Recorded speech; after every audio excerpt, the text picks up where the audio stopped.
topic. And some people say, how long has it been going on? Don't ask me that question, because I will take you back to 1704 and beyond. So it depends on how far you want to go back. Yes, we've heard scholars, Martinez Jackson, Umar Johnson, Ta-Nehisi Coates, Omar Baruti Wallace, Red, Cedric Coverson, Talut El-Amin weighing in on this subject today. Chet Kibble will be coming later as we talk about a crisis in the community, lead poisoning. He'll be here about 11:05. Whatever time he arrives, we'll be rolling. And let us not hold our special guest on the phone too long.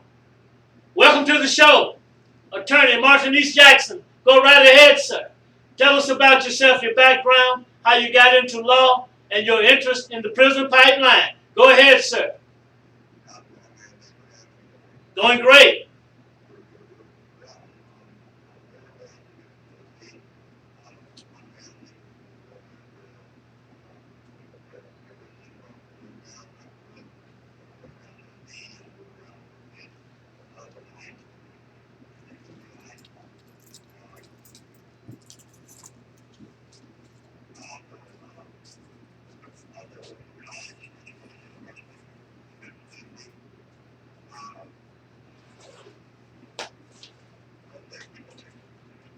Yes, sir. Well, we know something about Orange Mound, certainly. Are you? Well, we know something about those around here. Go ahead.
All right. Sounds good. 901-452-3094 or 901-324-7490. You may call those numbers if you want to weigh in, if you have a question or comment for Mr. Martinez Jackson from Memphis, Tennessee. And now you're living in Florida, is that right? Washington, D.C., okay.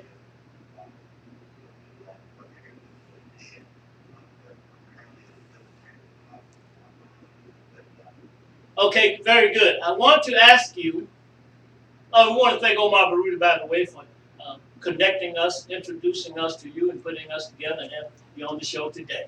I want to ask you a little about Johnnie Cochran. He's someone that we in America, where many white people didn't like him, couldn't stand him, but black people loved him.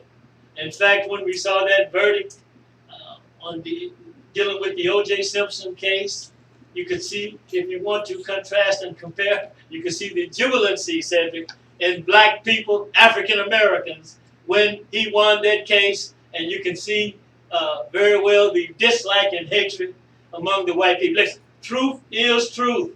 It is what it is. Yes. And listen, no one can speak better truth than Omar Baruti. He's here with us today. But tell us some more about Johnnie Cochran before we get into really breaking down this prison pipeline system. What else can you tell us about his struggle as you put it earlier? I made a notation of that. Go ahead, sir.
Yeah, and when we saw when he died, that was a serious letdown. It happened so fast and so quick. I hear someone said that because he had that brain problem, that because he was on his phone so much, and that's why one of the reasons I'm leery about these cell phones, that it caused and created the radiation, the rays, and all that, a brain cancer. And it is true that a man that popular and that busy was on his phone a lot. We had the occasion to meet him on one occasion on Union at the Pancake House there, and he was personable, approachable, not some guy highfalutin and all that stuff. And so it was a sad day when he died, and so many people came out in California when he passed away. People loved Cochran so much until we still have the Cochran firm right here in Memphis. Now let me go to this question. What made you get into law, defense attorney, and your special and particular interest in the prison pipeline?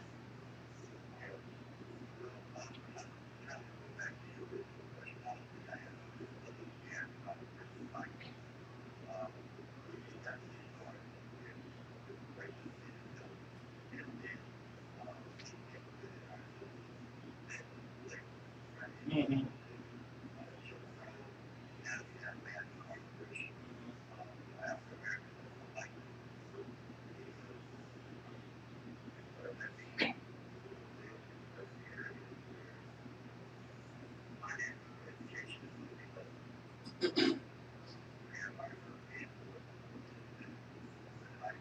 Mm-hmm.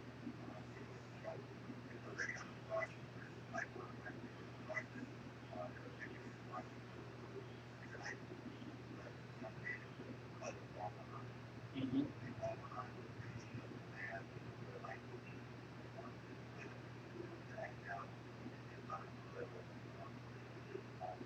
Mm-hmm.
Okay, are you familiar with the work of other scholars in this area, such as Jawanza Kunjufu, where he talked about uh, black people not having a safety net, and comparing in his book uh, Conspiracy to Destroy Black Boys, and where some of the young white sons were getting in trouble. The white men met, and one of them owned a cleaning business, and they would employ young white guys, therefore providing a safety net.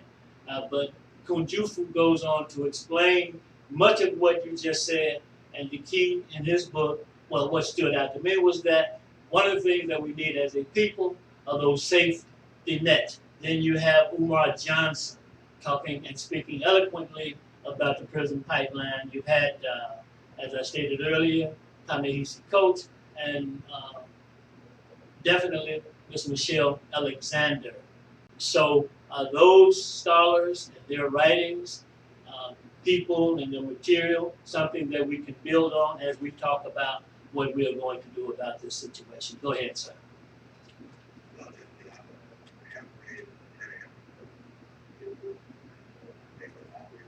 I think he's brilliant. Go ahead. Yes.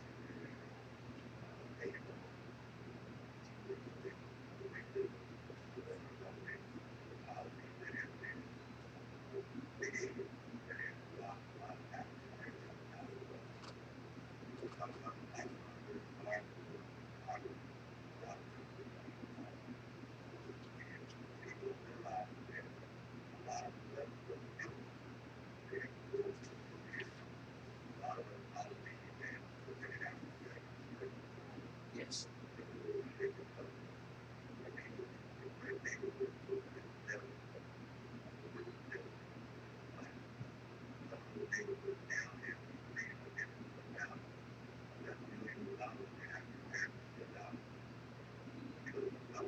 Mm-hmm.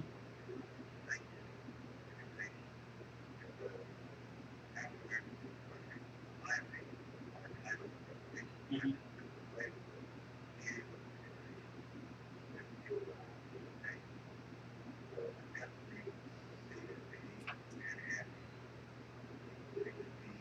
Yes. Mm-hmm.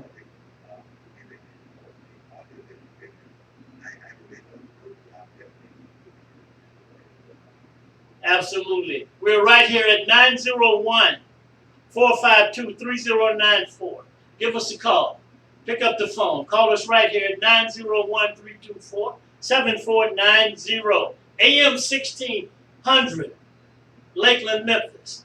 You may tune in also at AM 730, West Memphis, Arkansas Sports Channel. Now, if you're riding in your car right now, you should be able to pick us up real good. If you have an old school radio, you should be able to pick us up real good. And how we're doing on Facebook Live, Cedric? Hopefully we're doing pretty good. You mentioned technical issues. We've been facing some down here. But as I said, shout out to Miss Pearl Walker.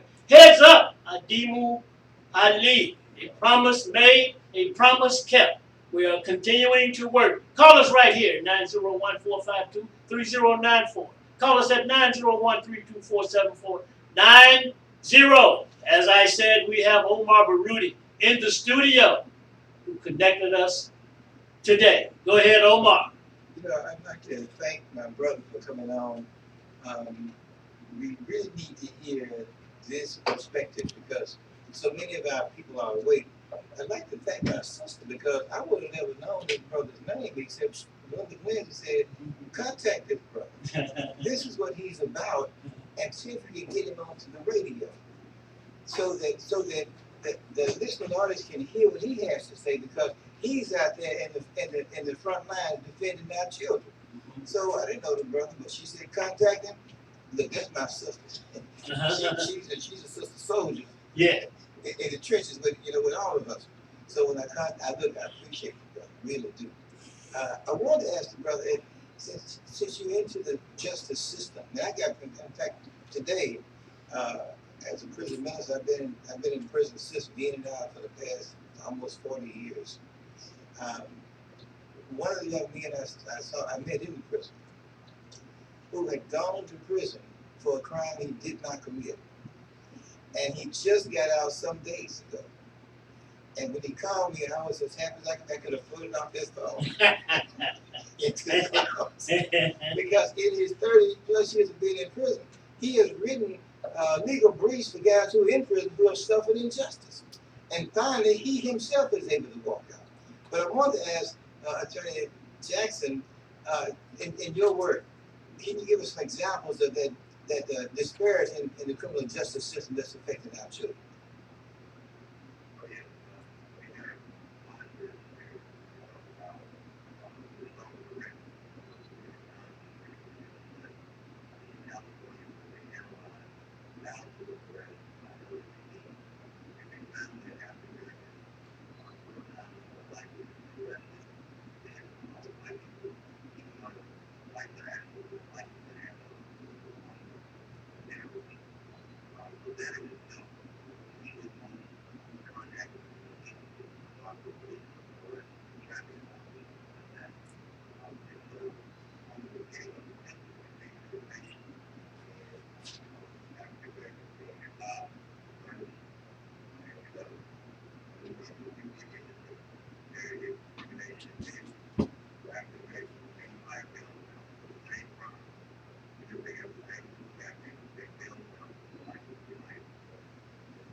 Yes, absolutely. Any more questions, comments on my? Yeah, I want to Continue. get one more thing. This situation with a brother named Botha, who was killed in his own apartment by a police officer. And my friend just texted me and said that she's filed an appeal. Give me your take on that whole situation. I'm blown away by every detail, including the murder of this young man.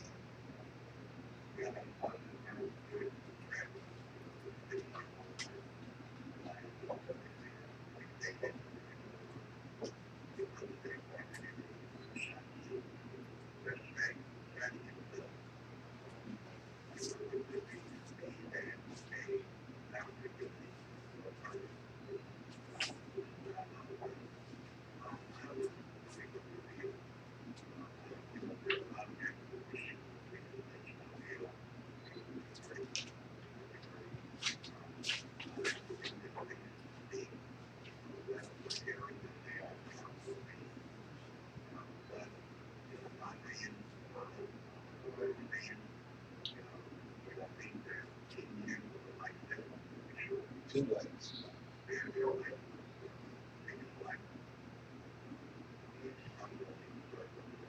Yeah. Yes, another thing that we saw is that I have a document here saying, Cedric, that this Amber Geiger lady that we're talking about now was in a relationship with a married man who had killed someone himself. So it comes to my mind that these kinds of people, Omar, they run in a circle, in a group. And activists there in this city, in Dallas, are calling for him to be fired as well. We've got Cedric Curberson here with us today. Cedric, comments or questions with regard to today's topic? And we want to go to the young man here. All right. Well, it's a pleasure having you on the line there, Councilor Jackson. And I would like to also just add about the, one thing that we don't talk a lot about is our forfeiture situation and how blacks, African American black people are being handled as far as forfeitures. I personally, have been a victim of that, where a very large amount of property was just removed. from my possession for no reason. I was cleared from any investigation, things such as that. I don't want to get into my situation, but I'm saying that because out there, as I was trying to get that straightened out, I also ran into a lot of other folks who had worse situations. People have gotten hundreds to thousands of acres of land taken away from them and things such as this, without any criminal any criminal underlying situation whatsoever. So could you expand on that a little bit?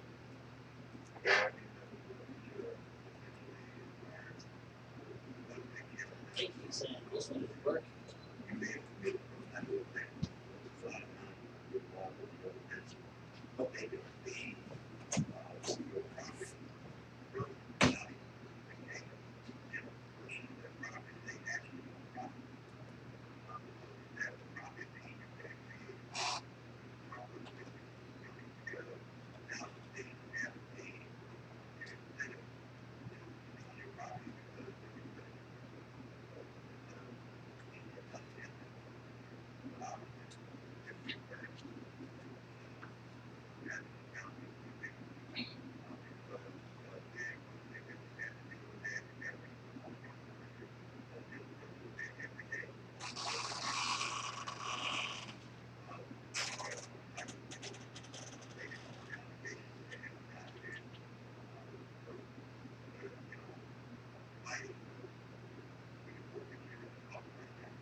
All right. Give us a call right here at 901-452-3094. Call us at 901-324-7490, AM 1600 WMQM. Give us a call and weigh in on today's topic, prison pipeline. We've got Willie X. Piggies in the studio with us today. Go right ahead, sir. Yes, sir. My name is Willie X. Piggies. I was incarcerated as a juvenile at the age of 17. Mm. I did 30 years in prison. And being a student at the teaching of the Nation of Islam, on the back of a Final Call newspaper, it asks us, we want justice, equal justice for all under the law. And I myself became a paralegal in the prison system and took advantage, as Brother Malcolm X told us to do, to allow prison to become like university, as opposed to sitting around for the last 30 years not doing nothing until to educate yourself. As a fact of being the guy who was convicted of a crime that I didn't commit, due to the fact that I was rehearsing giving a confession at the age of 17. As Brother Omar just said, I come out the prison system at the age of 47. I spent my adult life, my juvenile life, in the concrete wall. And to ask that earlier question that the brother was talking about prison today is a modern day plantation. Because as it says in the Constitution, that slavery has been convicted all except for the convicted felon. When you're convicted of a crime, you gain influence. And at that particular time, you become a part of somebody's plantation, whether it be the corporate plantation, as they say, Court Civic, or whether it be TOC, Tennessee Department of Correction. You are a slave. And for the last 30 plus years, I have consistently educated myself, never to give up. And today in 2019, there was a book I was reading just before I come home. And the name of the book was Single, Black, and Obsolete. Talking about black men, how dangerous we are.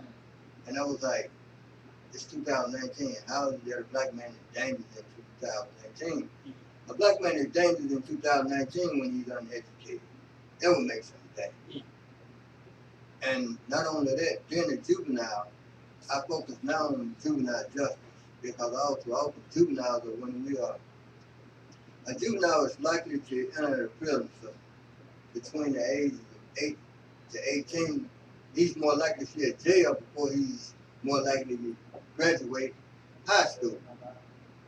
He's more likely to, 1 out of every 3 young black men from the age of 8 to 25 years old is more likely to see a prison cell before he sees high school, before he finishes high school. And I had a problem with that due to the fact that me, myself, being a juvenile and having gone into this stuff and knowing firsthand, there's something in our society today, boy. And that's something got to stop. Something got to give. Because all too often that we as juveniles, when we were young black men, we are housed, we are warehoused basically. Yeah. That's a commodity. And a lot of people don't know that prison are the core civic particular. Private prison is the biggest thing on the stock market today. You know, when the thing of real, they are paid $65 a day to house each inmate. A lot of people don't know that. And if you do $65 a day just by myself at 10 years, and I've been gone 30 years, that's well over $600,000 a year.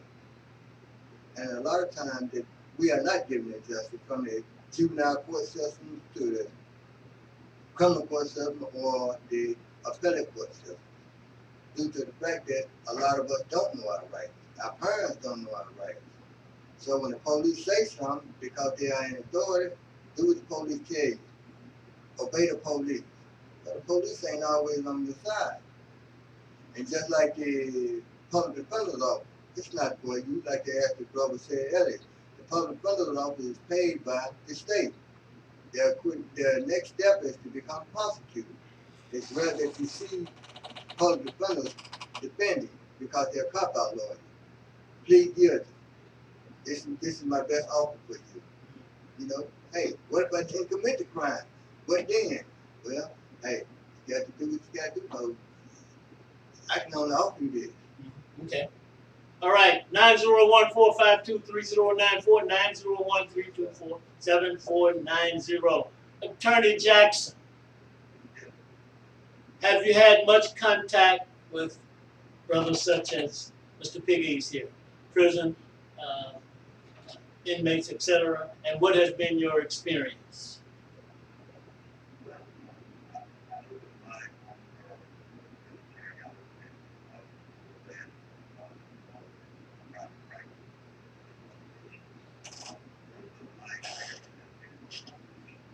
Okay.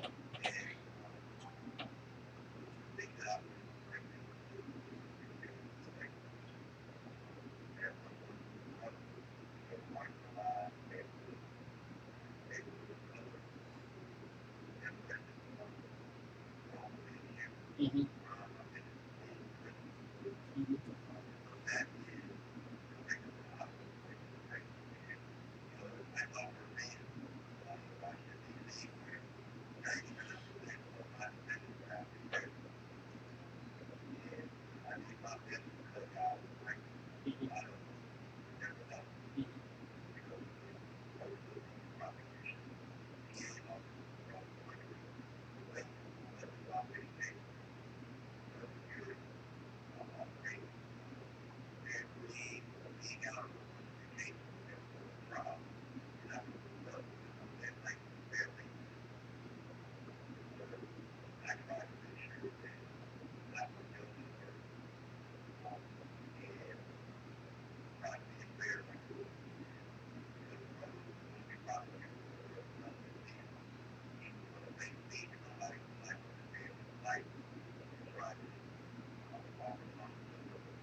Mm-hmm. You mentioned how one, as in Black African American man, become a part of the system. And I gathered from that it's another phase of the prison to pipeline system. But you said oftentimes it starts as a simple traffic stop. And when they get a ticket, the young black men, do I hear you saying that it gets worse from there? And is there a way out of it, a way around it, simply as paying the ticket? Or that's a no-win situation for young African Americans. What do you say to that?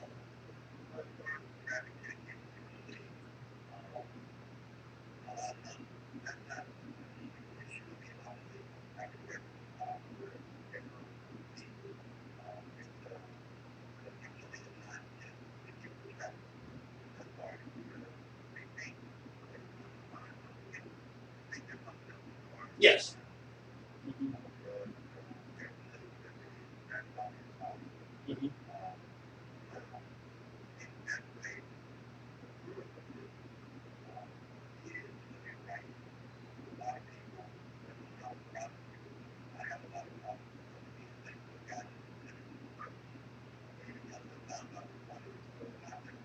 Mhm. Mhm. Mhm.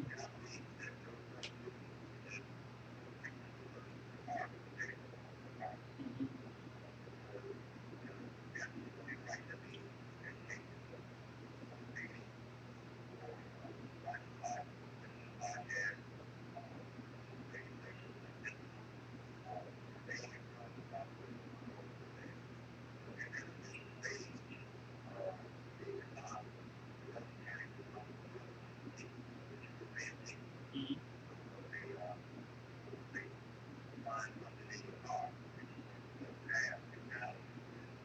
Mhm.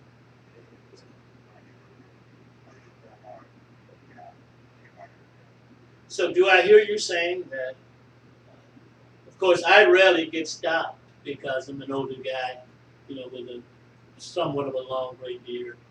And I've been stopped once or twice and nothing came out of it. It was just conversation. What was by other African American officers. That's why I prefer African American. I've always said that in a predominantly African American community because there's a level of communication. The young black men seem to be a target, and sometimes they're perhaps not as wise as they should be or could be. But do I hear you saying that officer pulls up on me, white officer, and says, I want to search your car after you see my license and all that stuff. I don't have to consent to a search of my vehicle.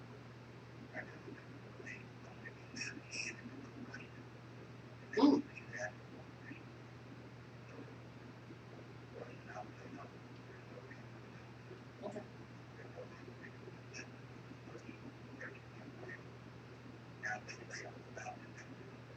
Okay.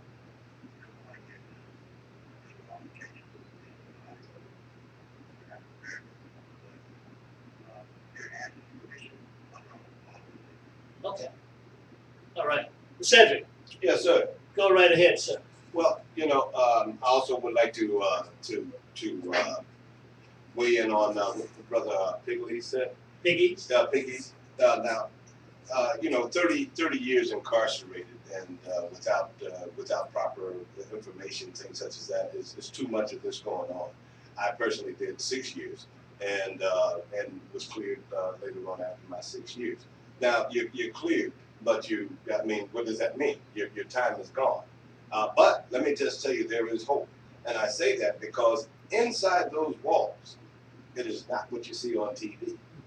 All right, there's some brothers in there educating themselves. We're getting stronger.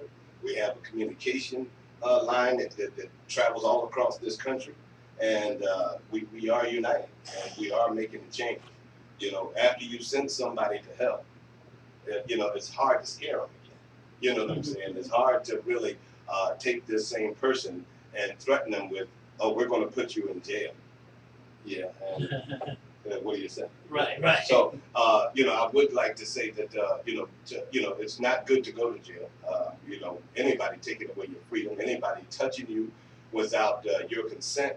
I mean, touching is a major part of our Constitution, and it's a reason why. Because even when these officers touch you, it's a form of invasion. I mean, for someone to just walk up and put their hand on you for whatever reason, that doesn't have to be aggressively. It could be very lightly. That's a really traumatizing situation for a person if I didn't allow you to touch me.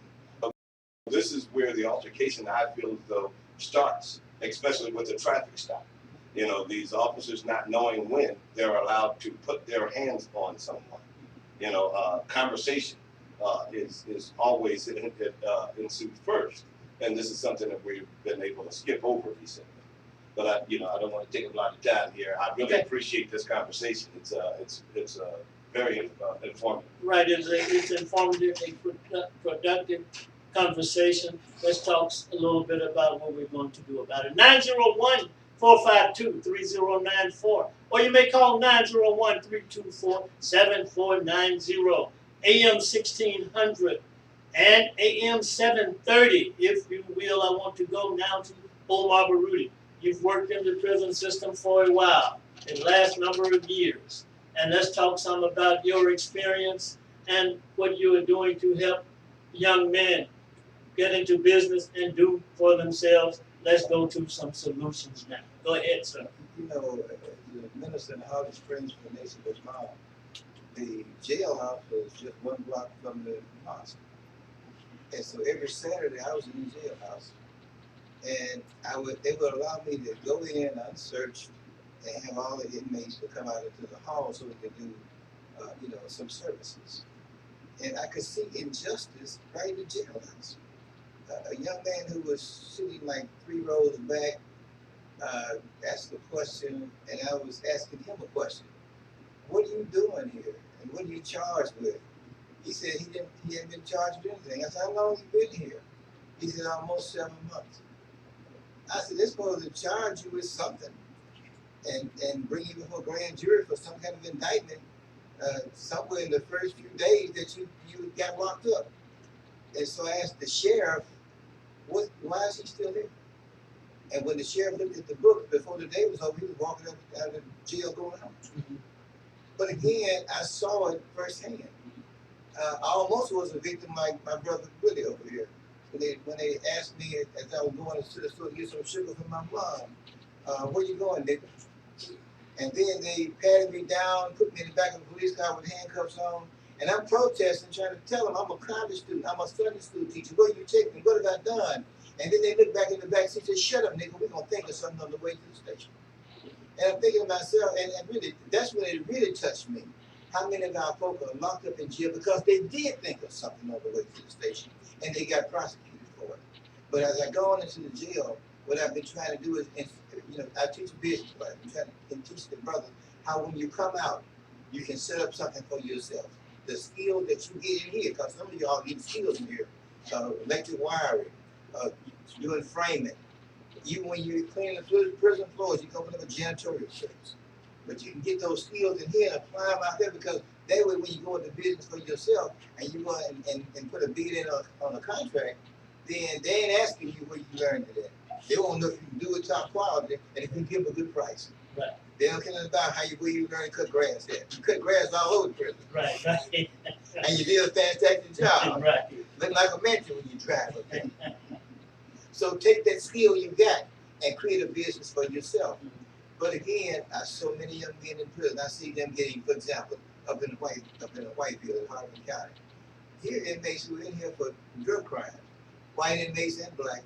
The white guy did more crimes than you did with drugs. You get more time. I'm with my brother Attorney Jackson. I saw it, and I'm looking at it. I'm trying to figure out how do we solve it, because it's based and steeped in racism. I don't see a solution for it unless those who would get that out, but even the next generation bring it on with them. I would like to ask brother a question. My son attended college in Atlanta, Georgia, Morehouse.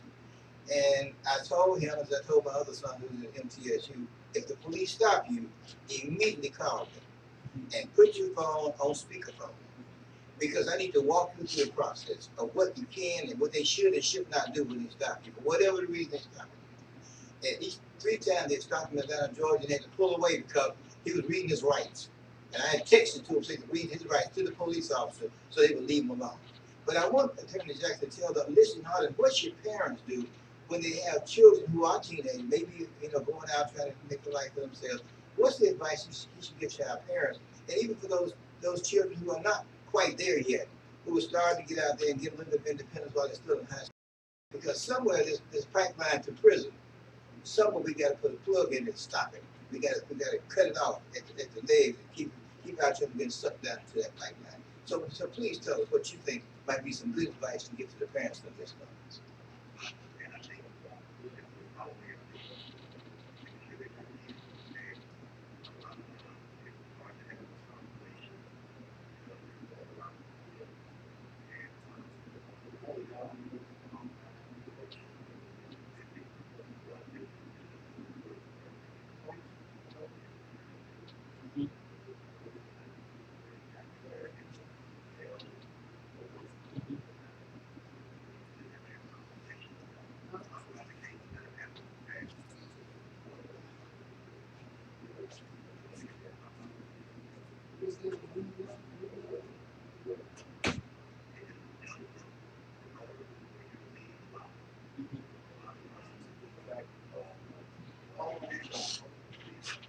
Yes, yes, yes. Yes.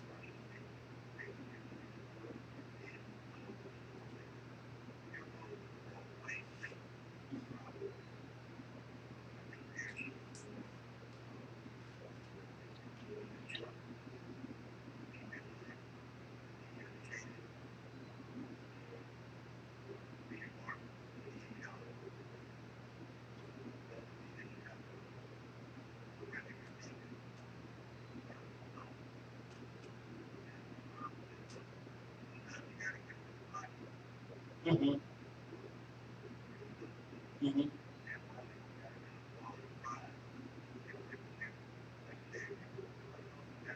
Yes. Mm-hmm. Yes, yes.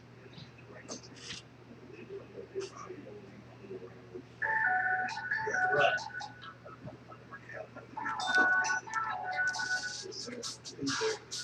Right. All right. Thank you, Attorney Jackson. We've got a few more questions for you before you go. Hold on. Can you stick with us? Stay with us a little longer. We have a caller on the line, Isaac. Yes, sir. Go right ahead, caller.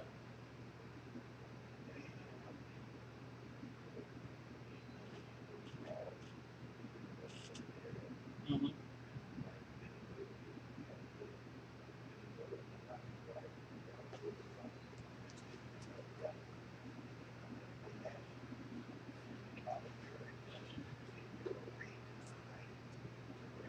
Yeah.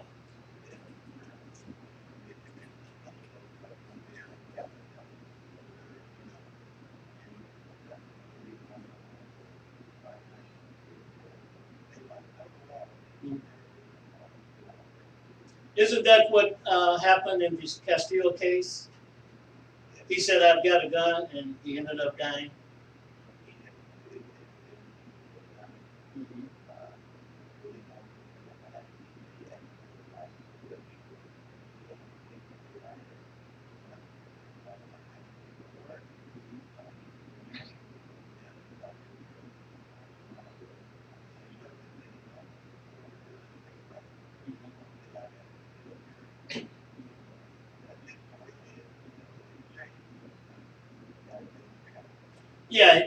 Yeah, thank you.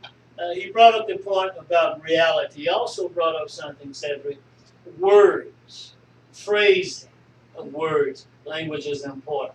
Yes. And this is something that Attorney Jackson is pointing to as well. But Attorney Jackson, while we're talking about solution, I'll come back to you, Omar, because you want to get into it. Um, I've been discussing and movement, hand movement. I mean, you can have your hands on because we are talking about saving life. You have your hands on the dashboard, but I think that you should have a duplicate copy of your ID hanging around your, so you don't have to reach. But let me say a couple more things about, you don't like that idea, but let me say a couple things about education. Vote for the right representative, the number one. Number two, he mentioned going to court. There's a strong proponents in terms of taking action and solutions because you don't sit around as a people and say nothing and do nothing as your sons and nephews, in some cases nieces and daughters, are being murdered. And let's see who goes first. I think Omar, I think you go, then Cedric. Okay. Go ahead, Omar. You know, if you have a permit to carry a gun and you tell somebody that you have a gun and you show them your permit along with your driver's license, that should be case closed. He should expect you to have one, and he should expect you to know how to use it, but also know when to use it.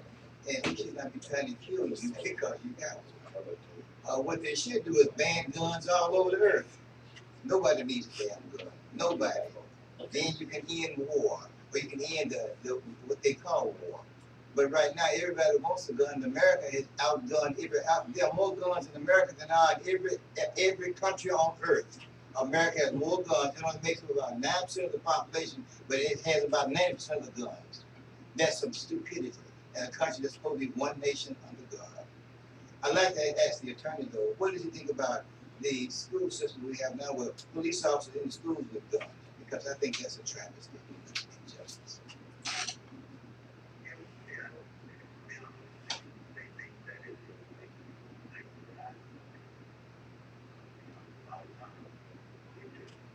Makes it worse.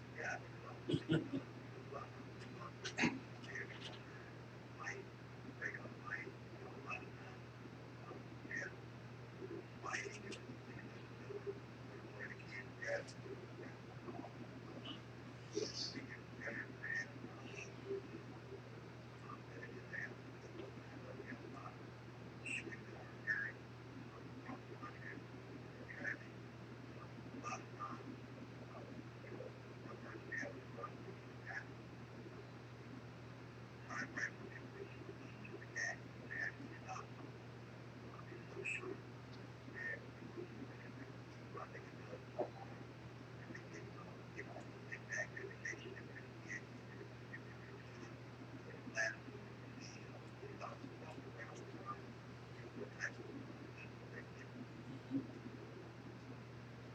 Right. Do we have another caller, Isaac?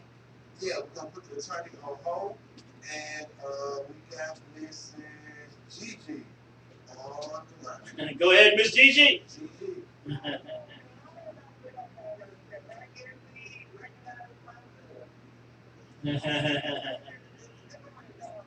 Good morning.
Mm-hmm.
Mm.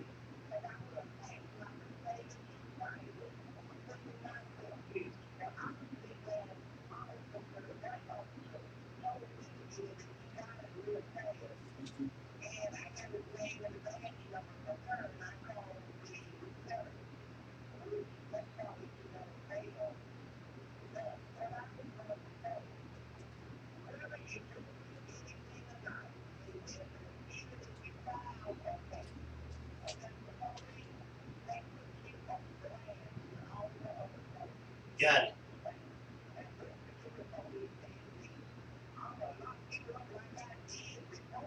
Mhm.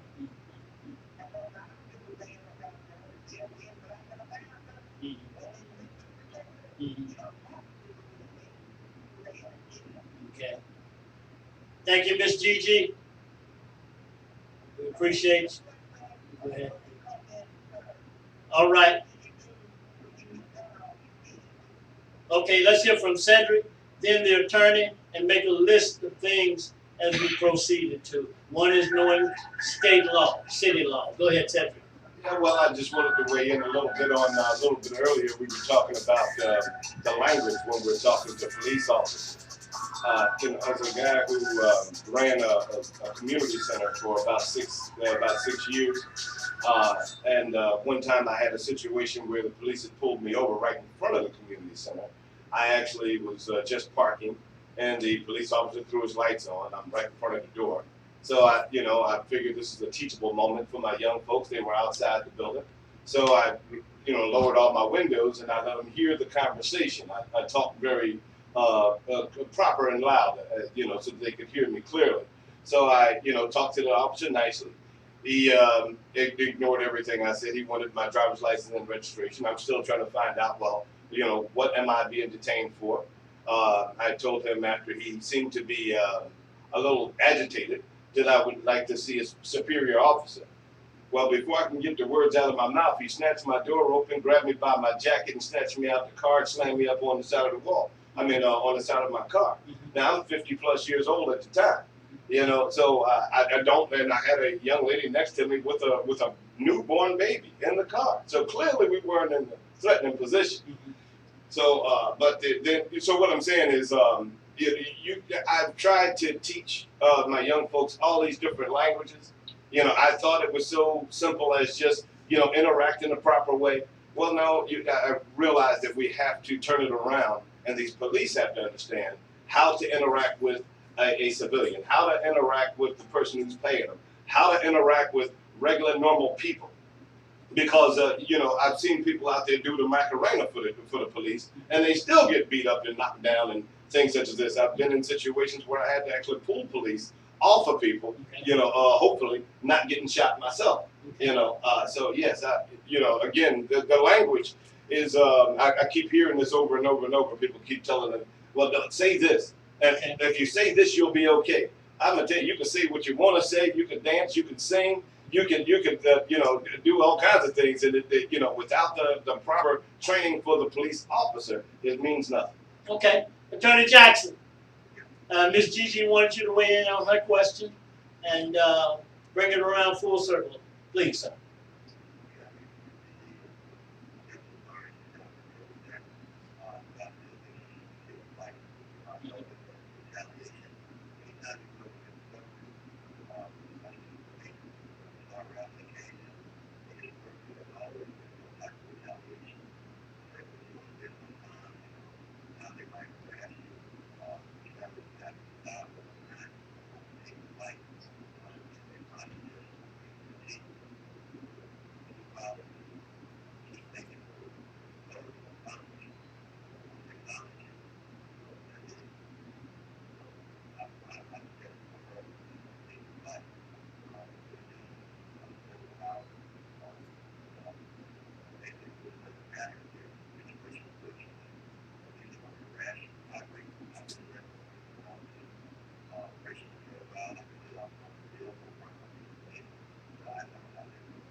901-452-3094 or 901-324-7490, AM 1600 and AM 730. I want to go to you now, Omar Baruti. We're talking solutions now. Prison pipeline. Go ahead, sir. You know, I get my brother's take on this restorative justice because as I'm looking at inmates who are coming out of prison with a felony on their record, like you mentioned earlier, they can't get Pell Grants, some can't get public housing, they have a lot of barriers in front of them. What is it in the Constitution that says that once you leave prison and you've served the time they say you had to serve, that they can close the book and restore all your rights to you on the way out the door, just like they took them away from you on the way in the door? What is it that we have to do? So what kind of justice project do we have to launch so that when that inmate served his time, he's paid the price, then the book is closed and he's restored back to who he was before he went and did whatever they say he did and found him guilty of it? What do we have to do with it? To restore it in America right now, I mean, you can do some terrible stuff and God will forgive you once you go through the punishment he put on you. But white folks don't never forgive you. How can we get it so at least they're on the same level with the God that they claim they serve? Yeah, Go ahead, Ted. I just say that a felony today is a life sentence. It's been that way for a long time because once you have a felony, that's on your back, and they say that your sentence is 3 to 6 years, or 10 to 20 years, or 50 years, or whatever they say your sentence is. I mean, but where do they do that at? When your parents punished you for a situation, anybody punishes you for a situation, your punishment is your punishment, even on the street. If I beat you down today for my money that you ain't had, then it's over. I don't expect any more. It's not supposed to. You're not supposed to actually expect any more money. There's a closure to it. Not in felony world. Felony world is a life sentence. All right, Omar. That's right. We definitely have to fix that. And that's the best answer. Omar has a question on the table. Attorney Jackson.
All right.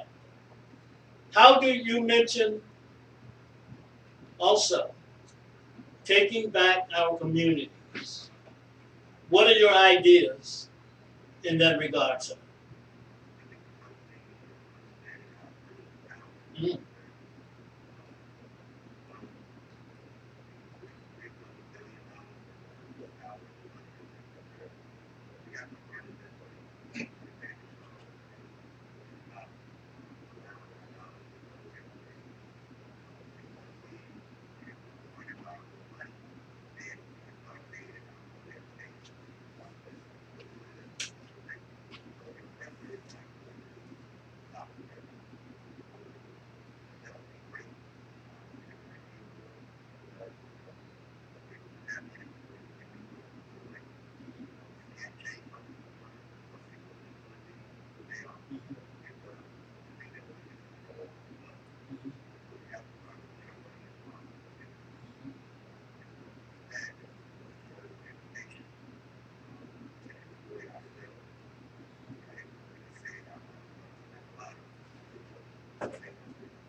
All right, let's go to Omar Baruti, and we're going to be transitioning to lead poisoning.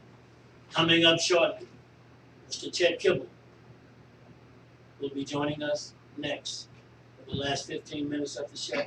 But stay on the line with us another 4 or 5 minutes, Attorney Jackson, because I want to comprehensively begin a list of solutions after the show, via telephone, text message, etc.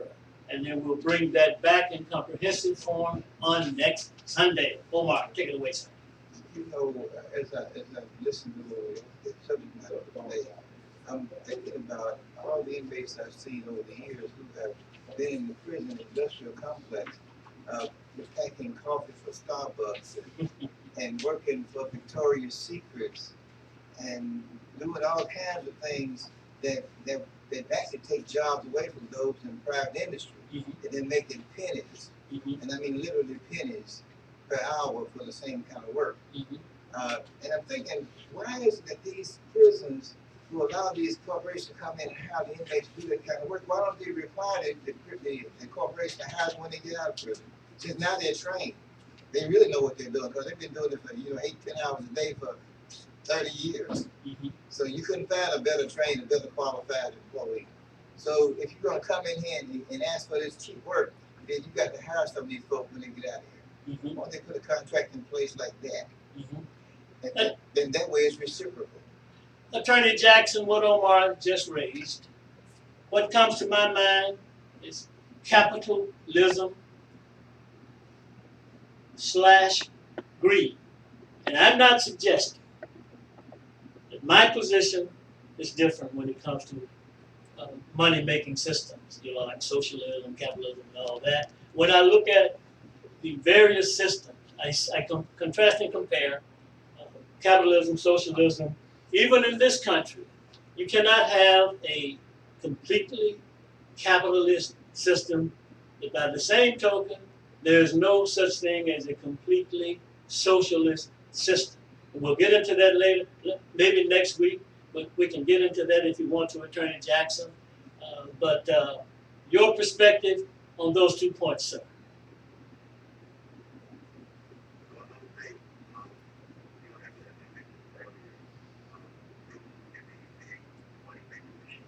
Mm-hmm.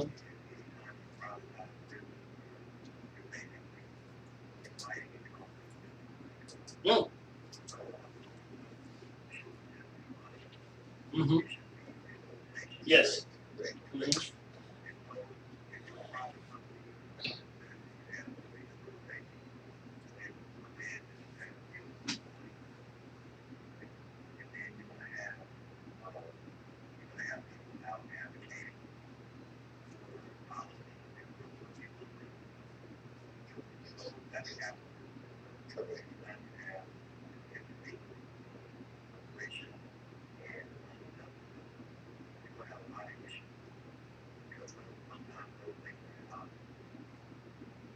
All right. Attorney Jackson, thank you for joining us today. Can you join us on next week?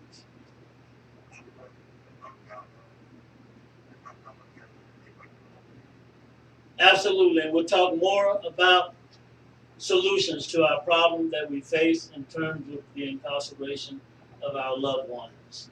And then, yes, sir, I made some notes, and we will organize those notes. Thank you again, sir. Yes, sir. We've got Mr. Chet Kibble in the studio with us. Yay. And we're talking about lead when we bring Mr. Kibble in. The lead guru, whenever you hear Mr. Chet Kibble's name, you know he's going to tell us some good stuff about lead. And I've got a question here. What is lead and where does it come from? It says here that lead is a toxic heavy metal found in mineral deposits in the earth crust. And that's why I say it's somewhat of an enigma. It does not usually occur naturally in drinking water, but it can be present from the use of lead-based solder and lead pipes or from a contaminated water source. Sulfur-acidic water is more corrosive and likely to dissolve in lead from solder or pipes than hard water. Lead is also present in the air from automobile and industrial emissions, and it may be found in food, in buildings and homes built before 1978.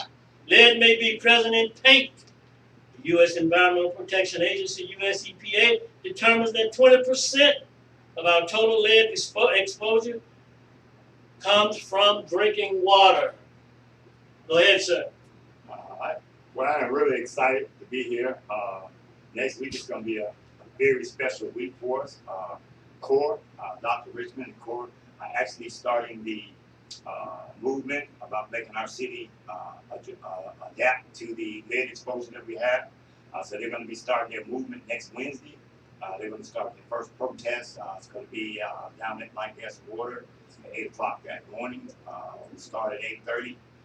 Anyone interested in being a part, you're more than welcome.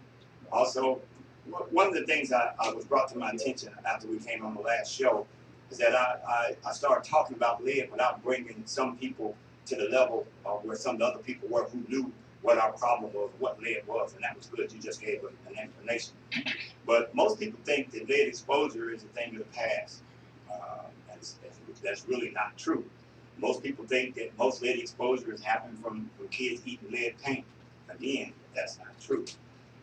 Over 90% of your lead exposure comes from lead dust or lead in the water. So one of the things that I wanted to bring about is that, okay, what's so different now? In 2010, there was a congressional investigation against the Center for Disease Control. And what that brought out was that the Center for Disease Control has set lead poisoning at 10 micrograms. When they came in and did the investigation, the records showed that all the scientists had told them the danger from lead could happen between 2 and 10. So 2 micrograms was just as dangerous. They had already proven that 2 micrograms could cause brain damage. Now the question is, why did the CDC set it at 10 micrograms? Their defense was they set it based on what they thought cities could afford to spend. And you know, that's pretty tragic. So when you got a city that's setting up to protect you and it's based on how much money they have, that really leaves you behind the 8 ball because you don't really know what's going on with your body. And that's what Memphis had experienced. The level they set at 10 micrograms was extremely dangerous. But to take it a step further, is that they also pointed out that there was 2 types of lead poisoning. Because now the CDC is saying there is no safe level to lead exposure. And when they say that there's no safe level, is that there's 2 types of lead poisoning, acute and chronic. And that's where we are now, is that we have an enormous number of people in our community, and I wouldn't just say children, but people, adults, teenagers, etc., that are chronically lead poisoned. Over 10 years ago, and the Wallace and the radio station was very supportive of me back then, we started working with EPA and environmental justice to try to understand this and to be able to address it by working with the city officials and the county officials. And so for over the last 10 years, we've made them very aware of what our concerns were. We shared information with them. We shared research. We had meetings. We talked about things that need to happen. Well, now is the time that the Memphis and Shelby County Lead Safe Collaborative has turned that initiative to the community. It's time for the community to become knowledgeable and for the community to take action. For the Memphis and Shelby County Lead Safe Collaborative, we've explained to City Council, we've explained to Light Gas and Water, we've sent messages to both mayors. We've done everything we can to bring them along with how serious our problem is. Okay, but let me get into the problem. So we're talking about making sure everybody understands about lead. So the amount of lead that can actually poison you, if you're available where you can get near some sugar or some salt, if you can take 4 or 5 of those little grains and put them on your thumb, that's about how much lead it takes to actually poison a person. And again, lead is an accumulative poison. Lead stays in your blood for 8 weeks, but it stays in your body for over 30 years.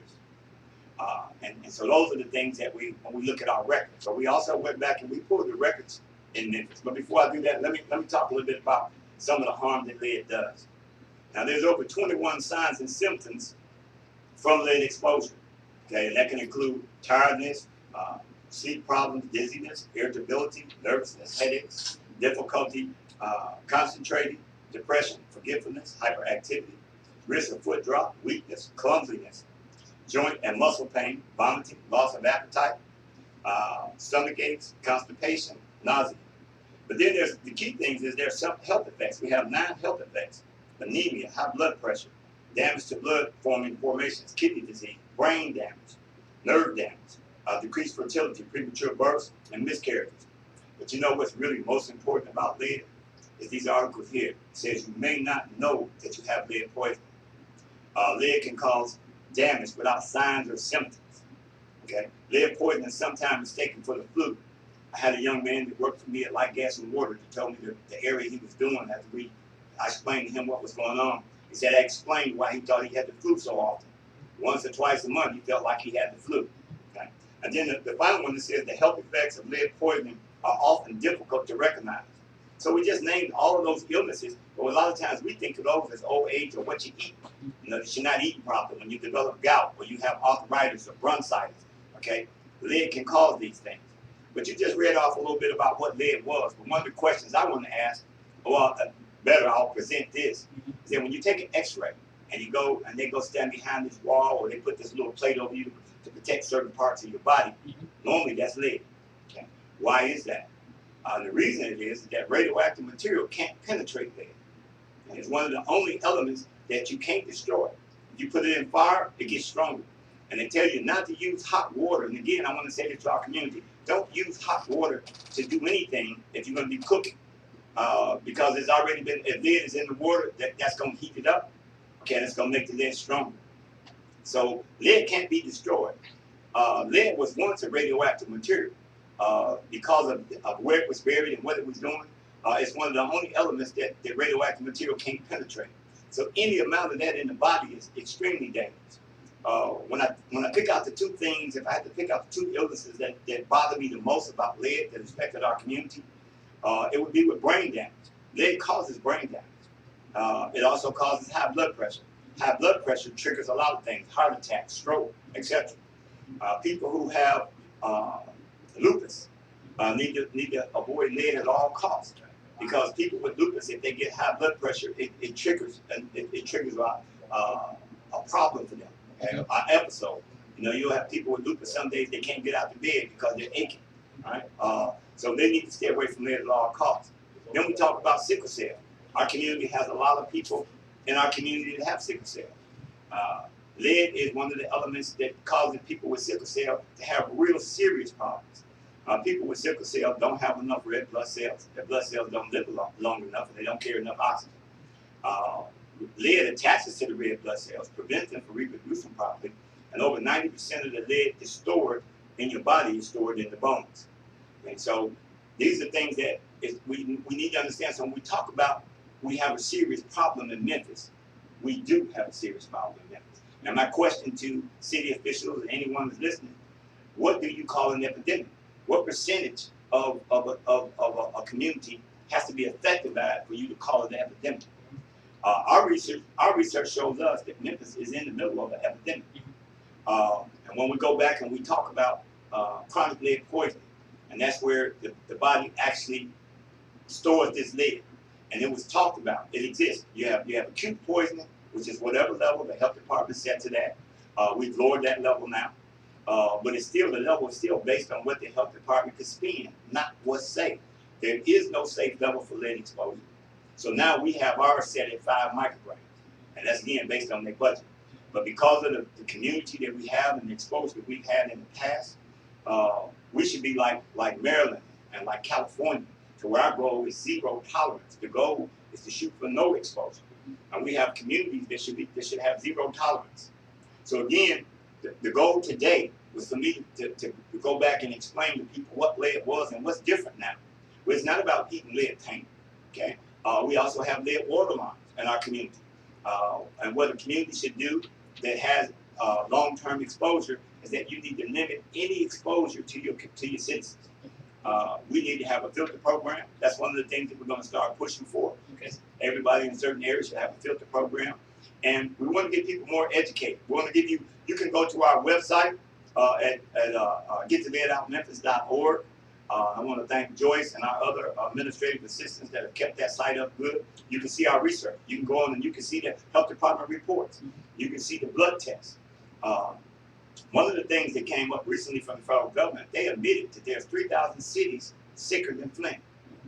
3,000 cities that have more lead exposed people than Flint.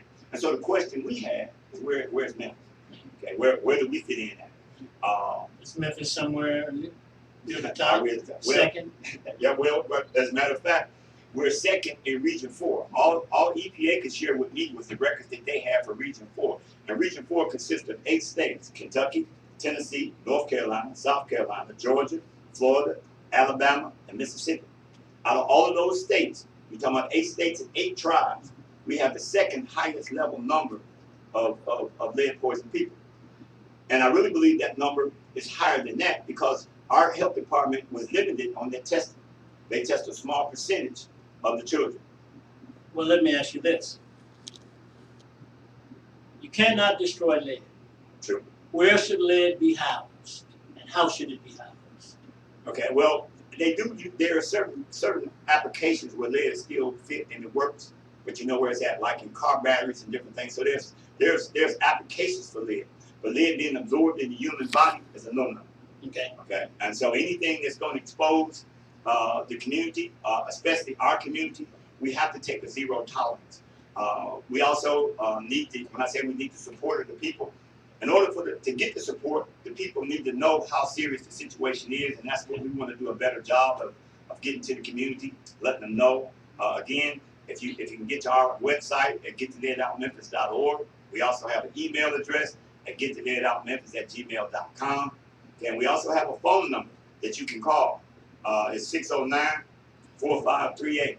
And if anyone that has lead-exposed children who've been tested positive for lead, no matter what that level was, there needs to be some things done. And we would like to share with you the research. We're working with some nutritionists and some other people who that is their main goal, is to help children that have been exposed to lead.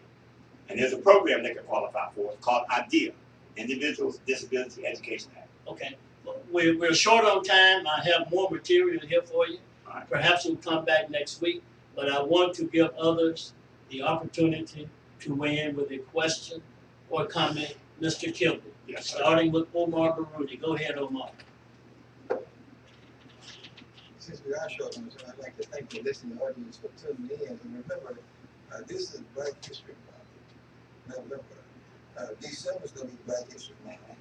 And for the rest of this century, until the year 2119, we're going to have Black History Month. So that those who are in power can't dictate that for us. We can dictate it for ourselves. And because of Black History Month, remember that when you pick up a GPS to go somewhere, it was invented by a system. When you stop and realize, then make sure you don't violate the red light. That was invented by one of our brothers. Please remember who we are, and then also reflect on the fact that in the Illinois prison system, 3 out of every 4 inmates is a black man, and now they're banning any books that deal with Black history in the Illinois school system and in the Illinois prison system. Because they know once they know who they are, once they know whose they are, then they won't be there anymore. All right, my friend Omar Baruti. Listen, if you want to begin the process of building wealth and buy your own home, call my friend Omar Baruti. Give him a call at 901-239-1555 and begin to build wealth. I told my daughters, they say I'm not ready because of all of the rigmarole. I said, no, call my friend Omar Baruti and start buying your home today. We have about a minute and a half. Cedric Kerberson, final thoughts. Go ahead, sir. Well, I just said we all have to vote, just like the gentleman said earlier. The lead problem, the incarceration problem, the education problem. We have to get involved. We have to take our communities back. We have to do it ourselves. We can't expect anybody to do it for us. Absolutely. Final thoughts. Mr. Piggies, take 30 seconds. We're short on time. Yes, sir. Interested. Thank y'all, gentlemen, for inviting me out. And one of the things we really talked about earlier is the resolution. We have to be built with all these laws that affect our community. Yes, sir. Yes, All right. Mr. Chet Kibble, final thoughts. I'm just really excited about what's about to take place. We've been waiting for this for 10 years. So the community, let's get educated. Let's find out what's going on with us, and let's fix it. All right. Tune in next week as we continue our discussion. Economics, politics, law, lead. Be right here Love Power Show. CAC, Community Action Committee. Thank you, everybody. Brother.